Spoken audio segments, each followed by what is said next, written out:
All right. Welcome, everyone. Thanks so much for participating tonight. It's great to see some familiar faces and all these new faces. Sorry, I'm just monitoring the participants on here. It looks like we have 33 people on here tonight.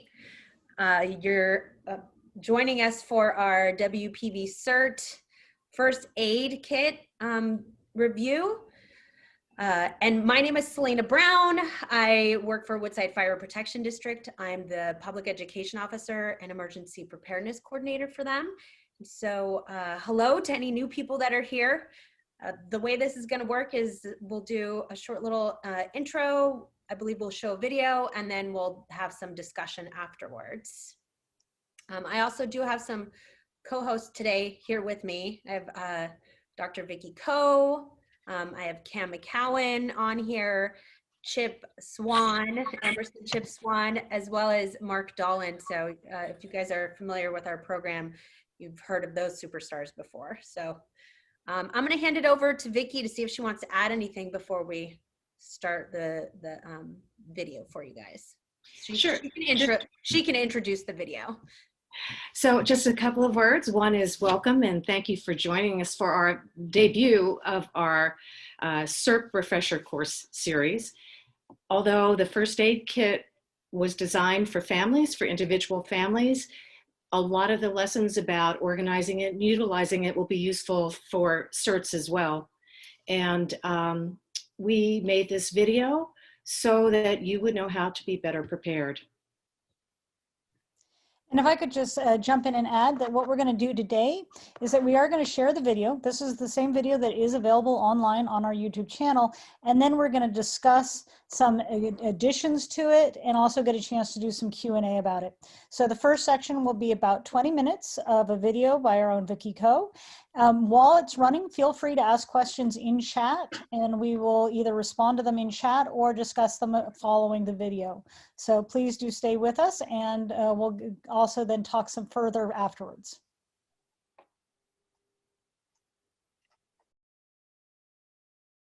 Hello, I'm Dr. Vicki Coe, and this video is going to be on how to organize and utilize your family first aid kit. On behalf of the Emergency Preparedness Committees for the towns of Woodside and Portola Valley, WPV-CERT and Ready, we want to thank you for taking this step to ensure your family's safety during an emergency. Okay, so let's get started. You're going to need your first aid kit. You're going to need some large and small Ziploc baggies, non-reusable. I'll explain later.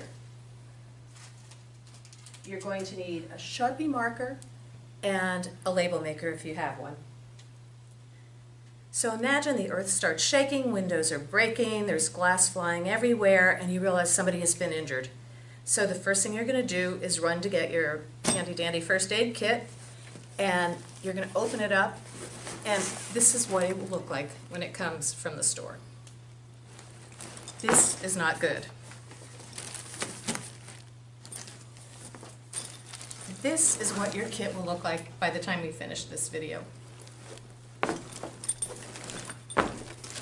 Being organized allows you to be much more efficient at helping someone. So we're going to move this away now. The first thing I want you to do is to dump the contents of your kit on a table. And we are going to learn what every item that's there is for and how to use it.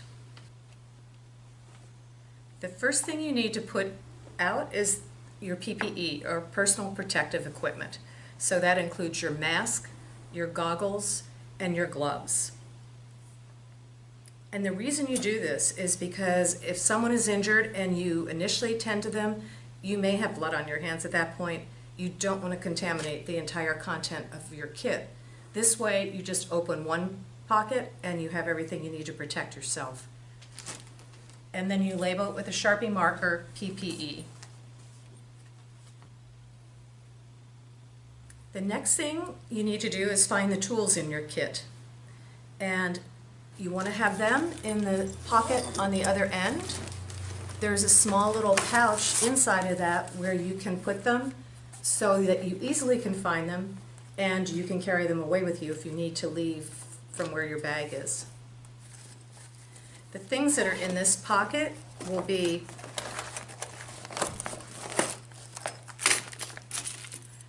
bandage scissors. These can be used to cut bandages. These can be used if you had to cut clothes off of someone. They can also be used to cut the splint that we'll show you later. There's a pair of forceps in there, and these are grabbers or clamps, you can call them if you want. These can be used to pick out large pieces of debris. They can be used to clamp something if you're trying to hold something in place. These are very useful. There's a seatbelt cutter in there, and this, very importantly, is a tourniquet. And if someone is bleeding massively, you want to be able to find this quickly.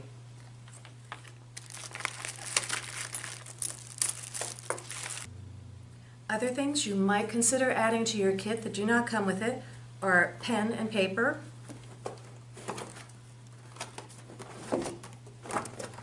a Swiss Army knife or the equivalent. I use a headlamp because it frees up your hands. If you have to use both hands to do something and you can't see, this is very practical. And the other thing is I have a heavy-duty flashlight.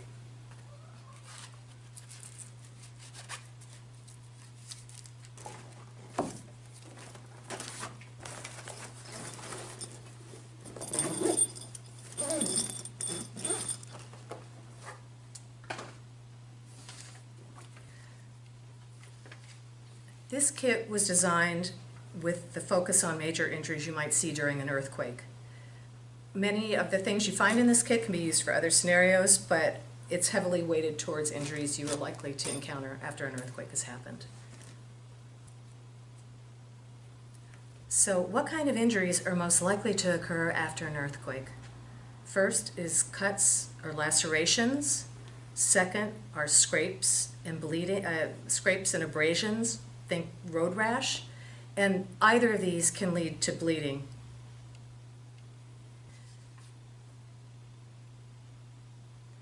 The next kind of injury you're likely to encounter are orthopedic injuries, meaning broken bones, sprained ankles, ligament tears, ligament sprains, dislocated joints. So you have equipment in here to deal with those as well. The third kind of injury you might encounter are injuries to eyes. Debris flies, it can get in people's eyes. Your cornea can get scratched. So we have supplies in here to deal with those things. The fourth thing you might encounter are burns. And the fifth thing you might encounter is someone in shock. If you find a victim who has been cut by, let's say, shards of glass, and is bleeding profusely, bright red bleeding, it's pumping, your first instinct should be to take your gloved hand and to put pressure on it, which is a treatment for stopping bleeding. If it's not a severe bleeding, then take the time to pull out your bag labeled bleeding and lacerations and use a sterile 4x4 to put pressure on, so that the layer against the skin is a sterile layer, which means it's in a package and it's clean and germ-free. The other things that you have in this bag to use are, and I'll show you how to open a sterile package. What you want to do is grab the corners and pull the two layers apart. Do not touch the contents inside.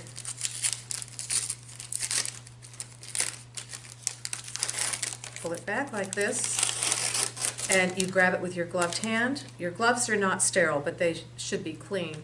You pinch it between two fingers like this, and then you float it down onto the wound and continue putting pressure on it. You also have a combine pad. This is a bigger version of a dressing. This is 5x9, and this is for bigger cuts or something that's small but bleeding profusely. Again, this is sterile packaging. You have to do the same thing. And in here, you've got a whole pile, 200 4x4 gauzes. These are not sterile, they're clean.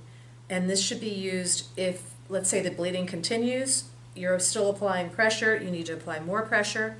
Do not remove the first gauze that's sterile, just pile more of these non-sterile ones on top and continue holding pressure. If you finally get the bleeding under control, that's great, then you can wrap the wound, depending on the size of it, with a gauze roll called Curlex, or here they call it crinkle gauze roll, or you can tape it in place. If the bleeding doesn't stop as a last resort, then you use a tourniquet, which is in your tools bag here.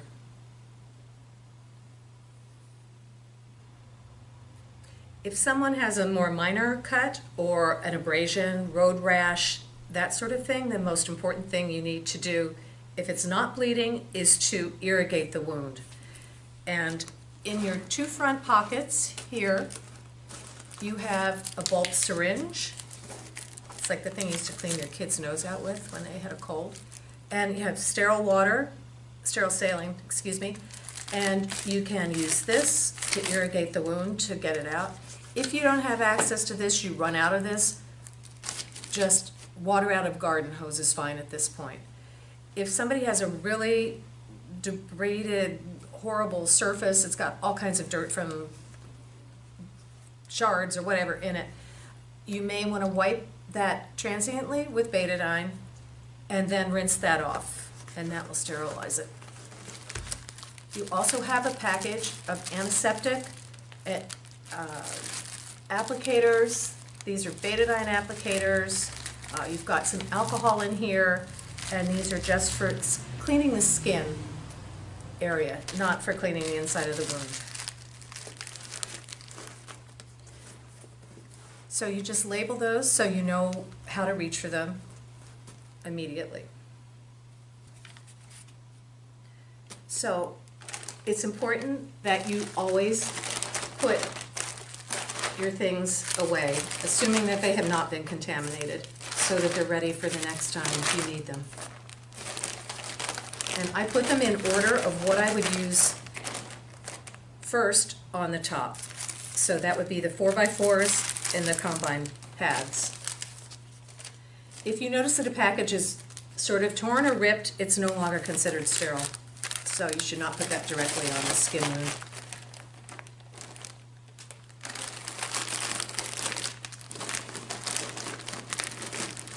The next bag we have in here is the final dressing. So once you've taken care of the bleeding and that's no longer an issue, then you need to dress the wound. And you can do that in a number of ways, and this compartment has items that you need for that.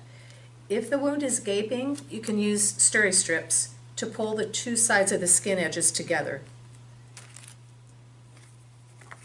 You can also use a Tegaderm, which is a totally adhesive, sticky thing, and this will, if you put antibiotic cream on the wound, always ask the patient if they're allergic to anything before you do this, then you can apply this over top of the antibiotic cream and it'll stay in place.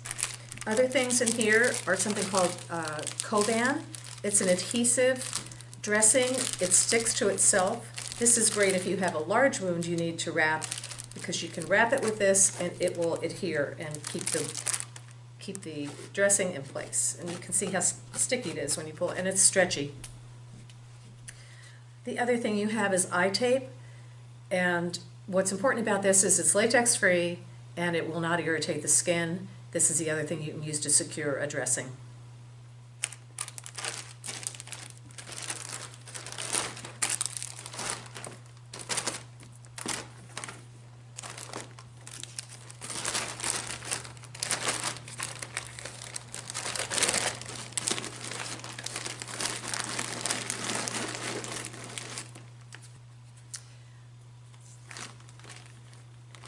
The reason to keep these two bags separate is when you're using the laceration bleeding bag, you may contaminate the entire contents of it.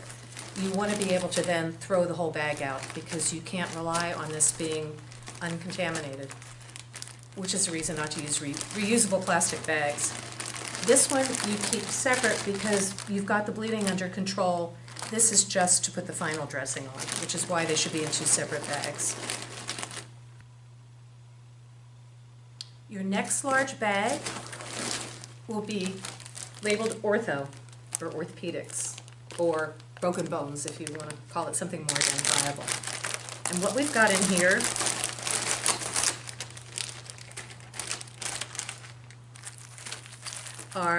there's a SAM splint, and I have one over here that's open so you can see it. This is 36 inches long. This can be cut for smaller things. If it were just a wrist, you can cut it to a shorter length. It's malleable, and you can immobilize a fracture or a sprain, and you're not going to know for sure which it is. You put this on the patient, and then you use an ACE wrap to secure it on the patient. Should be above and below the break. Many patients that have either a dislocated shoulder, let's say, or an arm that's broken will guard. They'll hold that extremity against their chest to try to keep it immobile. And to help them do that, we have triangular bandages, and there's a short video on the website that teaches you how to make a sling out of this, so it's worth watching. The other important thing about treating any kind of fracture, sprain, it's going to swell. And we have little instant cold packs in there, and you should apply this not directly to the skin, put something on top of it, and this will help reduce swelling, as will elevation.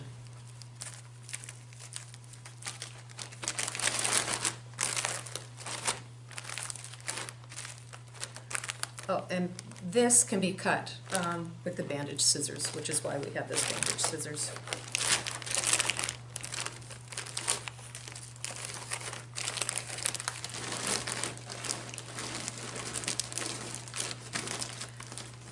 Next, in the small compartments in the front, I don't know if you can see this. This thing has an inner compartmental divider. There are 8 small compartments in the front, and then there are these large ones in the back. So the things that have less items we put in the smaller, and the next one is for burns. If you're treating somebody who has a burn, number one, you need to cool the burn down. And you do that with, if you have sterile water, sterile saline, you use sterile saline. If you don't, whatever you have, tap water is fine, just cool the burn down. Once you cool the burn down, you need to dress the wound, and always use sterile 4x4s against a burn. Also included in your kit are these things called burn shields. These are also excellent for being a burn dressing. People that are burned, especially if it's an extensive burn, lose a lot of fluid because the skin's not holding it in anymore. They get dehydrated, and they also get very cold because they're evaporating that fluid. So there is a Mylar blanket inside with the burn stuff, and you should always think about keeping that patient warm.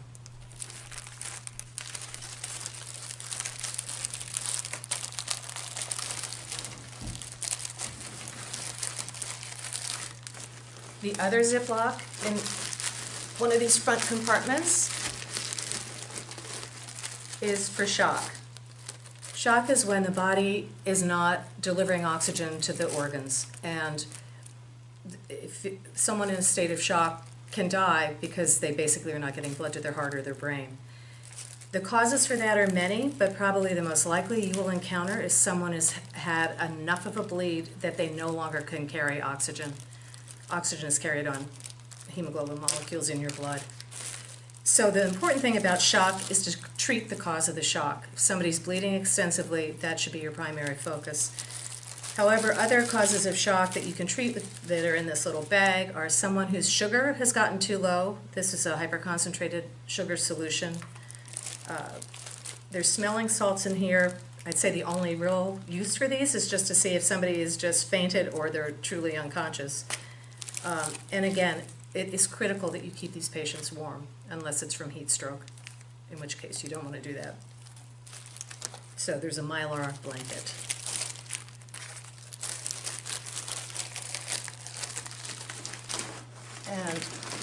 Another large baggie is for eyes, and this contains ophthalmic solution that you can use to irrigate someone's eye. It's much better to flush out debris with the fluid than it is to try to pick it out. So you can just use copious amounts of this to get anything out of the eye. If someone has a scratch of their cornea, something has hit their eye, you may want to patch it, and you have oval eye patches in here. And to attach these to the patient, you place it against the eye, make sure that their eyelid is closed, then you use the eye tape and go from their forehead down to their cheekbone. And that'll secure this and keep the eyelid from rubbing against the abrasion, and it helps it to heal. And lastly, I have another bag that's labeled hazmat. Anything that has been contaminated by blood or any other bodily secretion is not acceptable to put in a trash can. You have to dispose of it separately. So I carry a little bag around where I can put any of the bloody bandages in this and then dispose of it appropriately.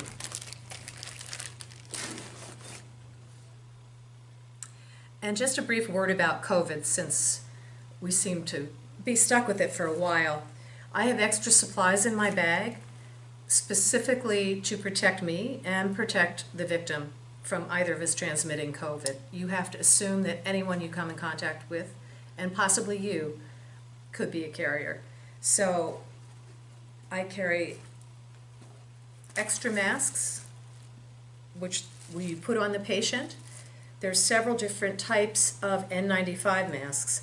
This mask will not protect you from getting COVID. This kind of mask, which is an N95, and it's important to check and make sure it's NIOSH certified, will protect you, but because it's got a valve, that's not effective at protecting the victim.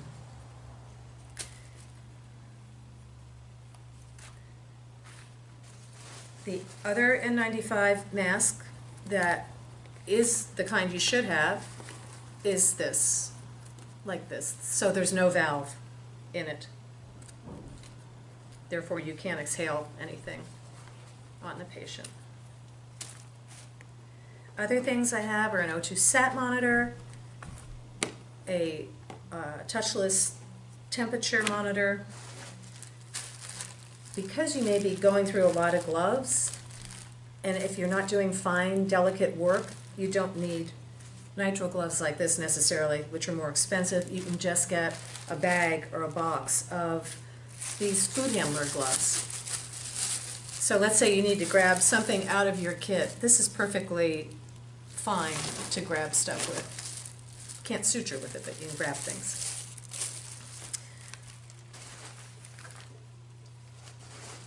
Also, hand sanitizer should be in your bag, as well as some sort of disinfectant. The betadine that you have in your kit, if you have to use any of your tools, this is effective at killing COVID, and you can sterilize your instruments with this. So the way that things are placed in this bag is so that I can grab the supplies for the most serious of injuries. Those are in the center compartment.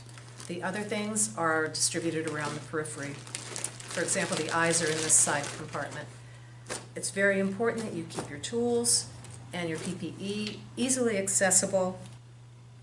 And when you place things in your bag, make sure that you can see the labels. So you can either go immediately to what you need, or you can instruct somebody else to go grab the bag that says bleeding, and they will come back with what you need. This course is not intended as a first aid course. It was intended to help you know how to make your first aid kit as user-friendly as possible, and to familiarize yourself with the items that are in it and know how to use them. Being organized means you can be more efficient and more effective at treating a victim. Thank you so much for tuning into our video, and hope you never need any of this information. On the video, you will see a link to this, which is on WPV-Ready. And this contains all the information and pictures of the setup that you've seen today. So you can refer to this when you're trying to get your kits together.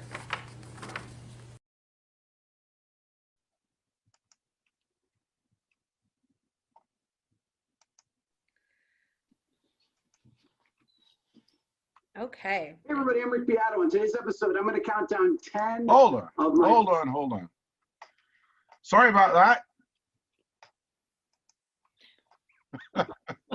What was that? I almost thought we got bombed for a second, so that's. So did I, and I was like, oh my gosh, who's doing that? And I realized it's me. It's this channel. It's this music producer I like to listen to because he analyzes all the old tunes and says, oh, and they're using this interesting trick and so forth. But he's very energetic, and I thought we were getting crashed into so hard. Sorry. Can Please. you share the slides that, or the info that Vicki will be talking about next, please? Absolutely. Oh my gosh. So just as a brief intro into the history of this bag, as veteran DLs and division leaders and CERTs know, we used to have over 100 trauma bags distributed randomly throughout all the divisions. And the problem that we found with those was that when we did a survey to find them, many of them were missing. Many of them were in the hands of someone to whom they weren't assigned, and many of them hadn't been updated. And our thinking changed to making people responsible for their own personal preparedness. And that's how this bag came into evolution, because we were thinking that it would increase community participation in their own preparedness.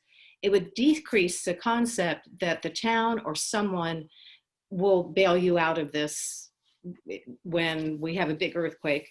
And the third one was to eliminate the dilemma of, if only one person has this trauma bag for an entire neighborhood and they're not out of town when the earthquake hits, people will be left without supplies. So it seemed much better to design this and have every household as prepared as they could possibly be for injuries should they occur. The first slide talks about things that we already touched on in the video of items that you might want to add to your first aid kit. And these are things that I would put in the tool pocket so they're readily accessible. Those include a Swiss Army knife, a headlamp, I think is really superior to a flashlight, but you might want to have both. Green sticks, which if this happens in the night, you can at least demarcate where the patient is. Plastic bags for biohazard waste. Duct tape is the most useful substance on earth. Just don't put it on anybody's skin. Pen and paper, it's good to have a Sharpie marker in case you have to do the markings. If there's a building that's been destroyed, it's nice to have that in your bag. In the old days, we used to have ring cutters in our bag. They're pretty expensive, and it's important you know how to use one, but they can save somebody from losing a finger. And the other thing you can consider is getting 60 cc syringes that are the catheter kind, not the ones that fit a needle, because those are useful at directing a sharp jet of irrigation at a wound to try to get it clean. Next slide, or Chip. I'm very sorry. Here you go. Next slide. I just want to mention one thing really quick. With somebody just said in the chat room to add reading glasses, and what is interesting is a lot of people who've bought this first aid kit have created, have turned it into their go bag. So when there's a wildfire or something where they just need to grab their bag and evacuate, they've now created, they've tweaked this bag and added stuff to it, such as reading glasses. And we've recommended, you know, adding prescription medication and whatnot. So this bag is evolving as you go, but yeah, absolutely. If you need to wear reading glasses, that would be really good to have an extra pair in there. It'd be fun if we had some way to gather the information of things that people have added, just to give other people ideas about maybe what they want to place in here. Medications will be another one that leaps to mind. So there's several additions that, and this is both for CERTs and people that just are potentially might end up treating a neighbor and you don't know their COVID status. So things you might want to have are a no-touch thermometer. If you have a digital thermometer, that's probably fine too, but you have to figure out how to sterilize it. An O2 sat monitor, and I'm sure all of you have heard that there are patients that become very hypoxic or low oxygen with no symptoms except they have a elevated respiratory rate. And with an O2 sat monitor, you can see if these are the patients that are totally desaturated, even though they look fine, they're talking, and everything looks okay. It's a useful tool to have. Disposable plastic aprons are a nice thing to add to your kit. I have one here that's open because if you have to go from victim to victim, you want to be able to protect your clothing so your clothing isn't contaminated, and you don't want to go with contaminated things to the next victim. So these you can buy at an art store, you can buy it on Amazon, and they're great. And again, this would go in a hazmat bag after you're done with it. There are different kinds of gloves that you can get. The food handler gloves are very inexpensive, and they come in a package of 100, I think. I would keep a package of 100 in there because if you need to go see 5, 10 different patients, you want to be able to change gloves between each one. The nitrile gloves are nice to have if you're doing small tasks.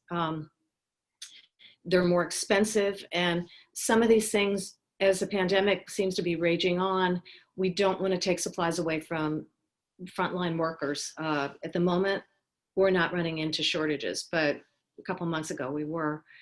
There are a number of different kinds of masks that serve different purposes. So as we showed you in the video, there's a N95 mask. This one is not ideal because it has a valve. It's great if you want to get exercise. It's great for the smoky days we had, if you're just trying to keep from breathing all that stuff. There are also the N95s that are the one, well, you saw them in the video. Those protect both you and your patient, your victim, from contamination. You also, if you don't want to buy a whole bunch of masks or they're not accessible, there's also this really cute number that's called an elastomeric mask. And it's reusable, it's sterilizable, it has filters on it that are replaceable. So you can filter out pretty much everything. There's an even higher level than this one, which is a 95, which is 100. Chip has one of those. It's pretty cool looking. The other thing you might want to think about getting are some face shields and putting those in your bags. Obviously hand sanitizer, disinfectant, and you want to have biohazard bags because every victim you see, anything that touches them should go into a separate bag. Next slide. There we go. Vicki, I just want to, well, did you have a slide 3 that you gave me? I only have 1, 2, and 4 here. Probably not. Okay, well, great. I just wanted to show people too that on that mask that has the removable filter cartridges. Oh, hang on. There we go. Yeah. So those two filters on the side are removable and replaceable. So, and they're relatively inexpensive. And then you can also get this that snaps right onto the same mask. And this gives you protection from gas. You know, so if there's been a chemical spill or something and you're trying to shelter in place and you got this on hand, then you have a chance of being able to go out and do something while there's still nasty stuff in the air. Be sure that you understand the limitations before you try any stunt like that, though, I tell you. Anyhow, just wanted to tell you about those masks. They're great. These are the masks, by the way, that if you see people working in an industrial environment or in your house taking out mold or asbestos or what have you, this is what professionals that have to use these filters all day for their work. This is the level that they go to, and it's not much more expensive. Will you show the masks one more time? Just put them out to the camera. And how much does that run, Vicki? I think it was $22, something like that. How much it's not expensive. The filters?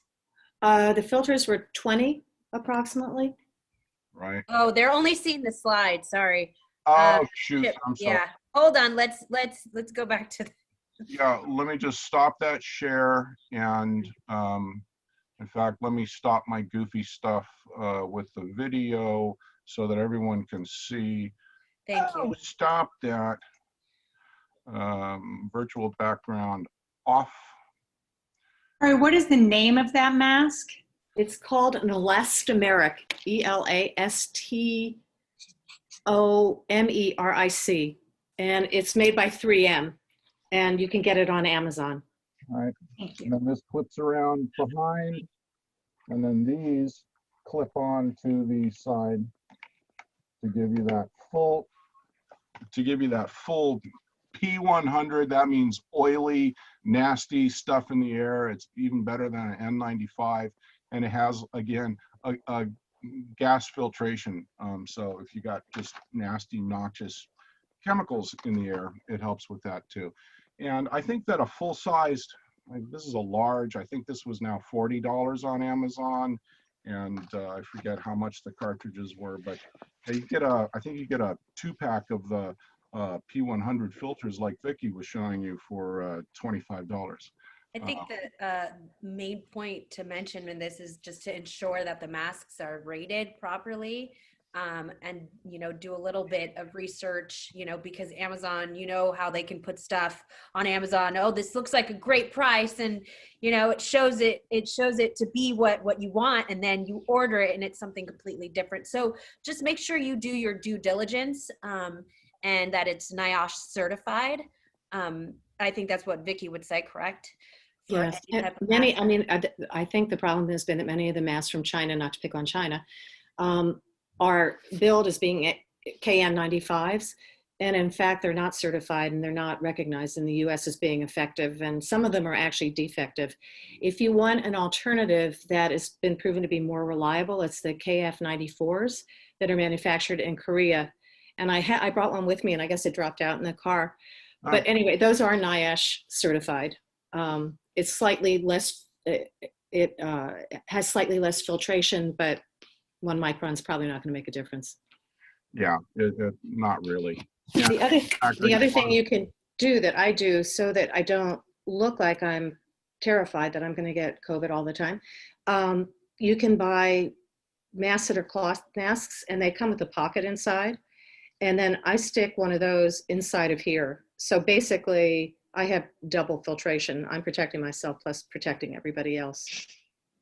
I just want to point out, for maximum safety, and you know that it's been certified by US standards, if it doesn't have this NIOSH, N-I-O-S-H stamp on the mask itself, then it's you really don't know what you're getting, and you need to do more research. And At this point, I'd actually put it out to everyone who's joined us. What questions do you have with regards to the organization of the kit or the materials in the kit? You can either unmute yourself or you can add it to the chat session.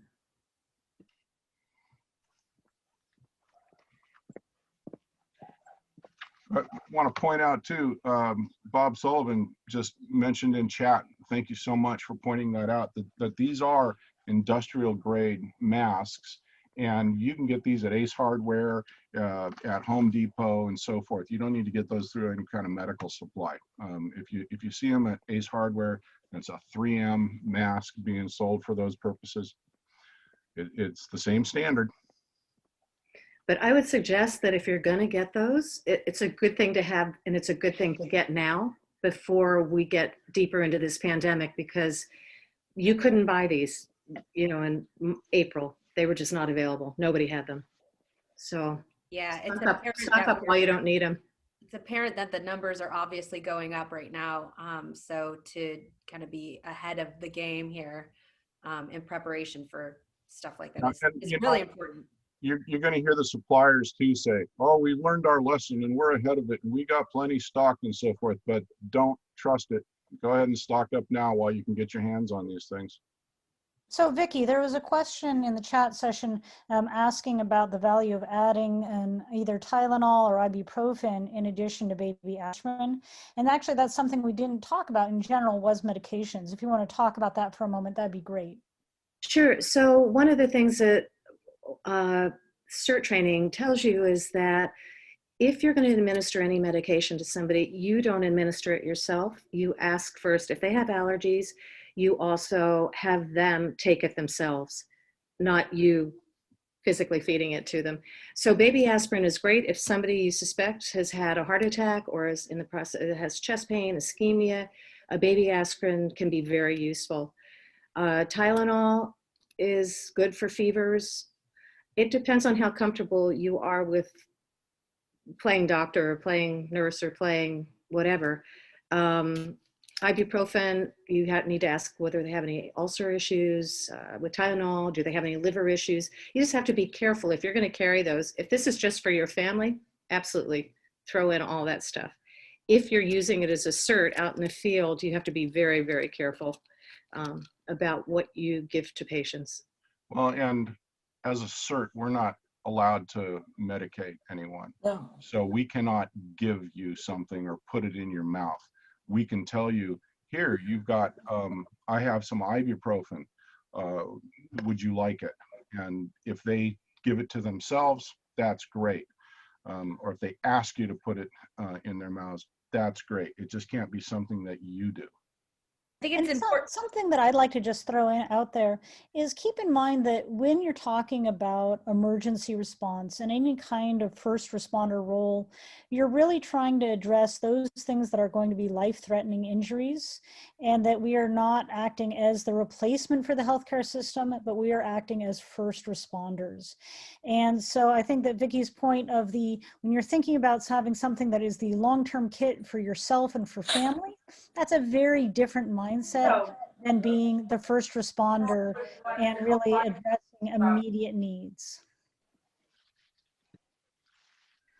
And one more thing too to add to the medication part is the reason why we talk about baby aspirin and no other types of medication is if you ever take an American Heart Association course, a certified CPR course or first aid course, we tell you that in cases where it's suspected that somebody is having a heart attack, to give them baby aspirin, but nothing else, because if they're having a stroke, you don't know if it's a clot or if it's a bleed. So that's why we only really talk about baby aspirin for one very specific thing, but in CERT, we don't even talk about medication at all.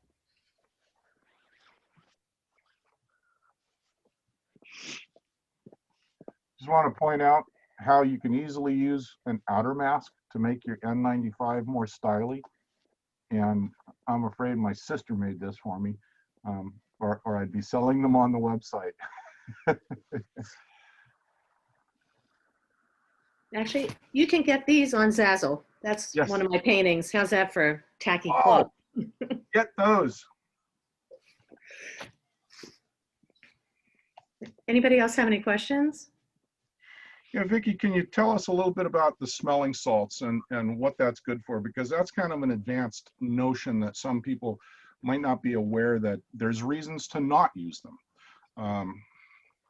Can you?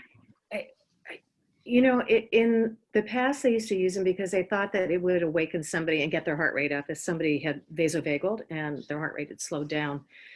It's an unpredictable response, what people are going to have to them, and probably they're more dangerous than not.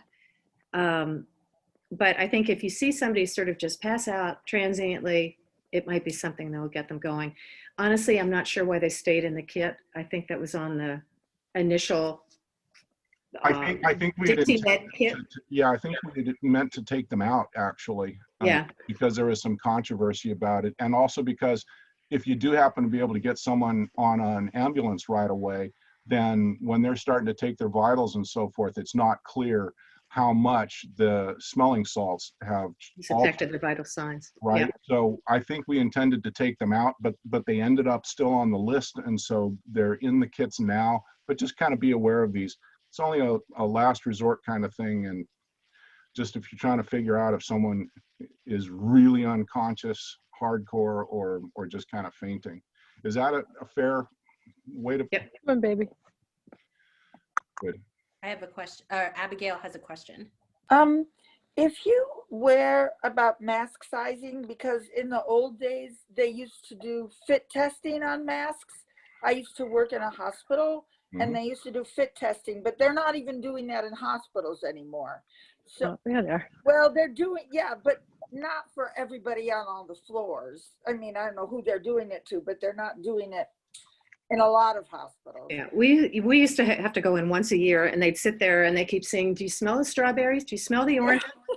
You'd be there forever unless you said, "No, I don't smell it anymore." I think they're more cautious about doing fit testing still if somebody is working in infectious disease areas or they're in areas where there's isolation. Yeah. But you know, at this point, any protection is better than none. Oh yeah, but I was thinking, like, if I wore like a large size N95 mask, do you think that for an elastomeric mask, probably a large size as well? Because I have a big face. Yeah. I think that would be, yeah. Probably. And Okay. the insides of these now are very, it's very flexible and it seals amazingly well. Ooh, okay. It used to be that this really flexible material would kind of get brittle and just deteriorate very quickly. But this is very, I mean, the modern rubberized materials are kind of amazing to me. They're very, yeah, see, like Vicki has there. This stuff seals incredibly well, and I think if you're a little oversized, it's not going to bother you. But you know, the typical advice is if you can blow out and you hear it hissing out the sides, it's not that well sealed. If you can suck in, it should still suck tight to your face when you breathe in. So, you know, just that kind of common sense level, you're most of the way there. Wonderful. Thank you. You bet. Vicki, what mask were you saying that you put in the mask that has the little pocket?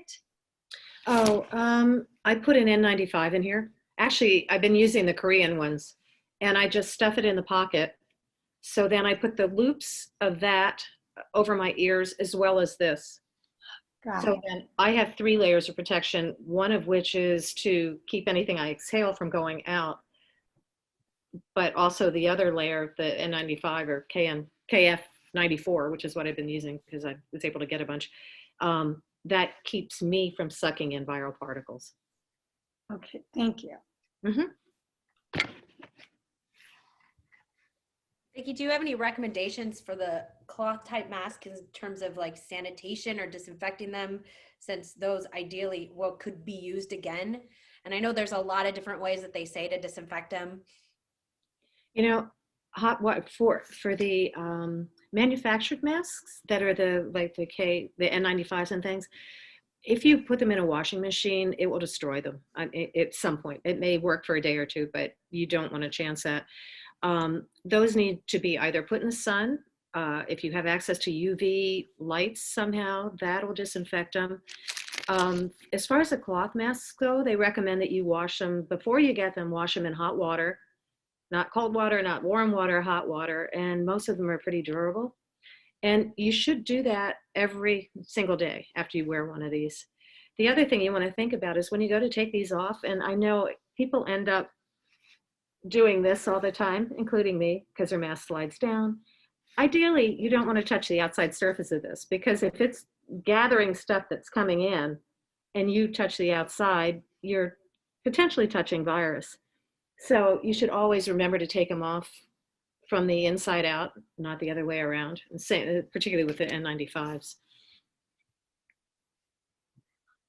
And bandanas are not effective. So those people that have those bandanas like hanging around here, those 2 thin layers of cotton have proved to actually be worse because the weave is so loose that it causes particles to get aerosolized instead of being droplets. And they actually are worse in terms of putting the virus out there in the air in small, tiny little aerosolized bits. Yeah, they go further. They go further. So another question I'd like to put out there is, are there any aspects of the kit that that we didn't go over that you would like to know more about, or other recommendations of thoughts that you've had that you would want us to consider for future versions of the kit? Marcy? Yeah, I have a question. Could somebody address the proper way? And I know that there's a proper way to do it, but so that everybody would know, to remove the gloves.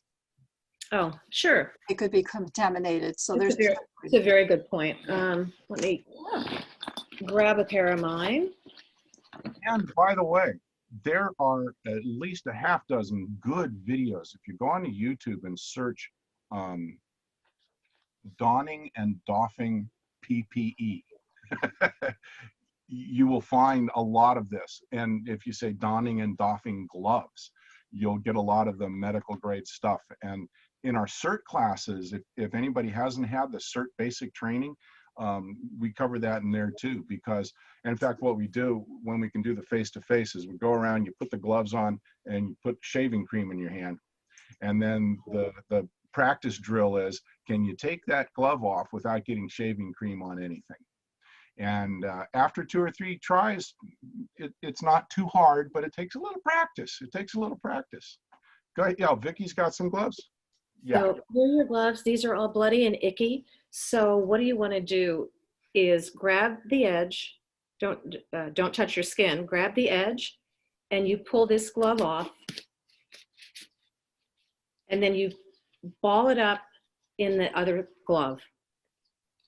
Then you're going to take this one, and now you can touch your skin. You reach into the inside. I don't know if you can see what I'm doing. There. Yeah. So reach Go in in front of your face. and then you pull this one on top of the other one. So the other one is inside of this glove, and the inside should be clean. And the outside of the glove that's been touching the patient is inside of this little balled up thing. And this, again, goes in hazmat. Does that answer your question? Yes, thank you. I think too, what's really important is when you're taking off your gloves to also just take your time doing it. People just start to rush and they get really anxious about it, especially when we're practicing and we have people come up to practice in front of each other. So when you're doing it, make sure too that your hands are aiming away from anybody else as well as yourself, and that you just take your time taking off the gloves, because there's a lot of stuff that can become airborne that you're not going to be able to see. Yeah, and don't do this, like flick them off, because that stuff can start to fly. So Yeah. The classic it's like, doctor move. It's like trying to take a rubber band off. It just, it goes everywhere if you do it fast.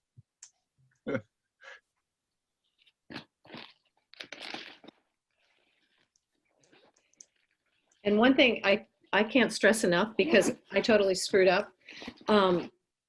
If you use something in your kit, be very conscientious about replacing it exactly where it came from. If it's one of the tools, because I don't have we had splinter forceps in these kits as well, and mine aren't in here because I took the splinter out of somebody. And it's so easy to just walk away from the scene and never look at this kit again until you need it again. And next time you need it, you may have used what you're going to need and you don't have it. So be really diligent about replacing items if you use them.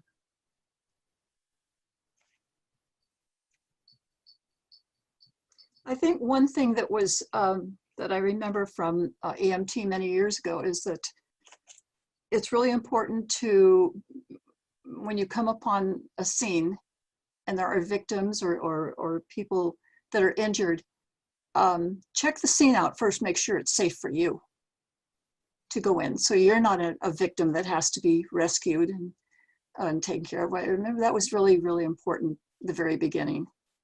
Absolutely. And actually, I'd like to just kind of put in here a plug that if you're not already aware of the fact that we are right now starting a new round of the CERT online training. In the past, we've done the CERT training as it being a number of evenings in person. We are now doing it as a hybrid course, so that there is an online component where all of the lecture component is going to be done online. And then at some point, we're hoping to do it in early February, all things being willing, that we'll be doing the hands-on skills then. We're starting that right now. I will put a link to the registration. Even if you know people who are interested, even though we're starting right now, you can start at any time. People can catch up. So if you have done CERT training and you say, you know, it's been a long time, I want to do it again, we encourage you to do so. And as a part of that, that will have some of the first aid training. I also really encourage people that first aid is something that when we're blessed with not using it on a regular basis, we do forget it. And so we will be providing some more first aid classes and more opportunities to discuss, but definitely this is our teaser trailer for more to come. So this is really great, Cam. And my question is, if you've registered for it, will we automatically get notifications now, or do we have to kind of catch up with it as it goes along? How does it operate once we've registered? So the registration is what we're doing registration through Eventbrite. And basically that's just our gathering the mailing list. At that point, you will receive an introductory email that tells you where to register. The version of the online course we're using is actually out of University of Utah's School of Medicine. It is a nationally recognized CERT curriculum. They've taken the existing curriculum and made the online version of it, done an amazing job of it. In order to support that, we are doing some local additional materials. In particular, we are doing an online discussion group so that when you sign up with Eventbrite, you then get an email from us that's saying, this is how to register on University of Utah's page. And you do that, and then you take those units on your own.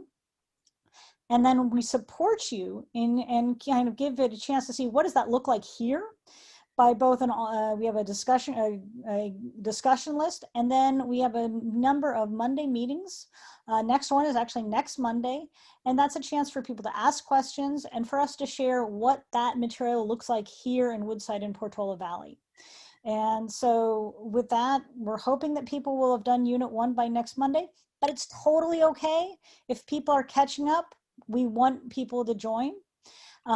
So we've got those, and then the third component is the training classes that are like this, which are for everybody. I hope that answers the question. So in other words, we're supposed to basically see the learning unit first, and then if we can, discussion, Right. and then So any supplemental material. the discussion is optional. It's not a required part, but it is a strongly encouraged, because the essence of a community emergency response team is that we are working as a team. And the big thing that we don't get by not meeting in person is that we don't get to meet each other. We don't get to know who each other are. And so we're hoping that these Monday Zoom meetings will be a chance to get some names and faces, and also to know how this material is used here in Woodside Portola Valley. What are our specific risks? How are we organized as a group? What does it look like locally?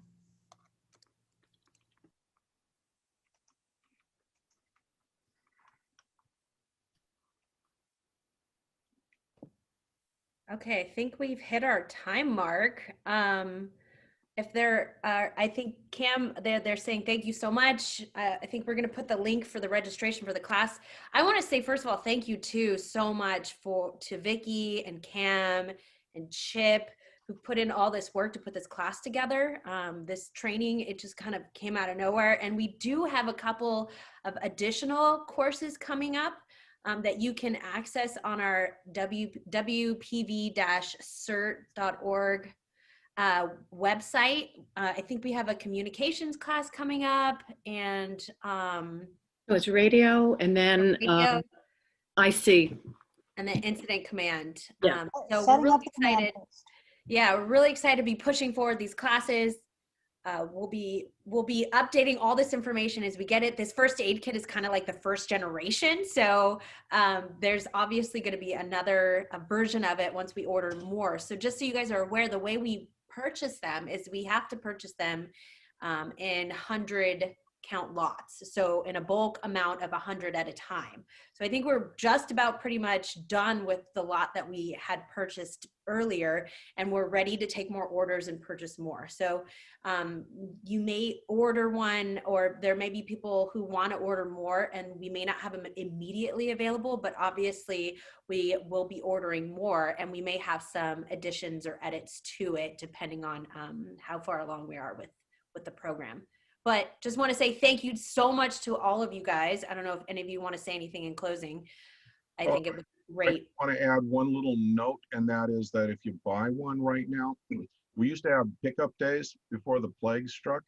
And so there were a lot of opportunities to come out to the fire station or what have you and pick them up. But now that we're in lockdown, I've been working to set up a system so that we can ship directly. But in the meantime, pickups over at my home. So I look forward to meeting you in the driveway with masks on. And I promise my hands will be freshly sanitized as I hand you your first aid kit. And just bear in mind too that things like the registration for CERT classes is on the WPV-CERT website, but you buy those first aid kits over on the WPV-Ready.org site. Those are more commonly available to everybody who wants to get prepared. But as CERTs, that's where you find them too. And they make a great holiday present. Oh, they're wonderful. I've given them to all my kids. Yes. Give the gift of safety is what Safety. I say. Yeah, especially because we don't have the gift fair this year, so. Right? Yeah. All right. Well, thank you so much, everybody. Please don't hesitate to contact any of us, through our website. Please share the classes coming up. Otherwise, we really appreciate you coming on here today, and we look forward to seeing you again in some other classes. Thanks, everybody.